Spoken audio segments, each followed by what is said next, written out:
С колоездачният маратон Бревет 200 км долината на Тракийските царе бе закрит активният коломаратонски сезон в България. Сливенските коломаратонци изпращат един успешен активен сезон.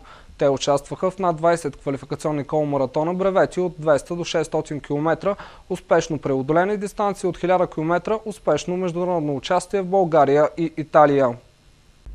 С подобрение на рекорд за участие за всички времена завърши колоездачния маратон Бревет 200 км долината на Тракийските царе с домакинство Сливен.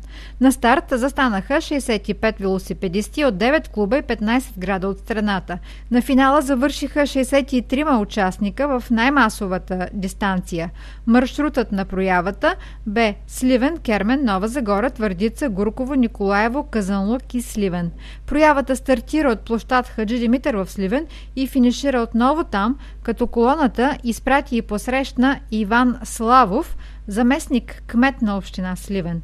В края на проявата домакините от колоездачен клуб Сините камъни съвместно с партньорите си от Европа директно връчиха разнообразни отличия. Награди получиха съдиите от Международния коломаратон и 5 участници в пробега на Италия. Най-успешните новобранци, които през последния сезон изминаха дистанции 200 плюс 300 км, бяха отличени с медали. Тази година колоездачният маратон съвпадна с провеждания в цяла Европа ден без автомобили в рамките на Европейската седмица на мобилността.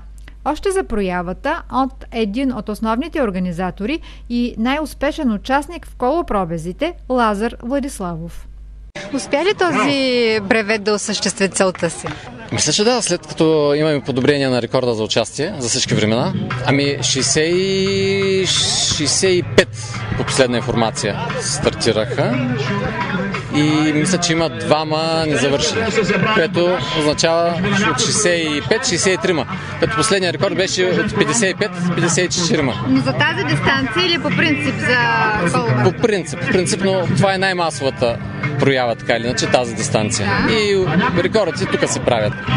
Клубовите са 9 от 15 града. Най-възрастен би трябвало да е господин Балански, който е към 60-те, а най-малкият е на 15 години, Хаджиев. Години заедно с баща си участва.